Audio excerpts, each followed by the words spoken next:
महादेव घाट या ठिकाणी आलोय मी। एकदम अप्रतिम मिसळ आहे जोगेश्वरीचा।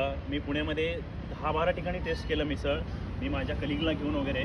माझ्या कलिगला एकदम अप्रतिम, तुम्ही एकदा येऊन जावा या ठिकाणी।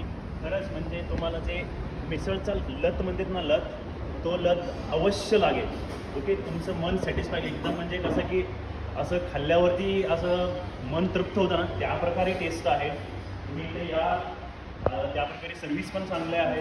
इवन तो तुम्हाला व्हरायटीज भेटतील वेगवेगळे। ते बघा या ठिकाणी अजून जोगेश्वरी मिसळ आहे, चाय आहे, अजून तुम्हाला काय हे भेळ भेटेल। मला तरी खाऊन, मी खास खाण्यासाठी कात्रज होऊन या ठिकाणी आलो आहे। बघा म्हणजे कसं आहे, म्हणजे माझं मन तृप्त म्हणजे पुण्यामध्ये झालंच नाही आहे। ह्या प्रकारे इथं खाऊन तुम्ही खूपच चांगलं सर्व्हिस दिला, मला खूप बरं वाटलं। बाय प्रोफेशन मी प्रोफेसर आहे। एकदा या, अवश्य जरूर भेट द्या, आणि खरंच म्हणजे अफलातून आहे। थँक्यू।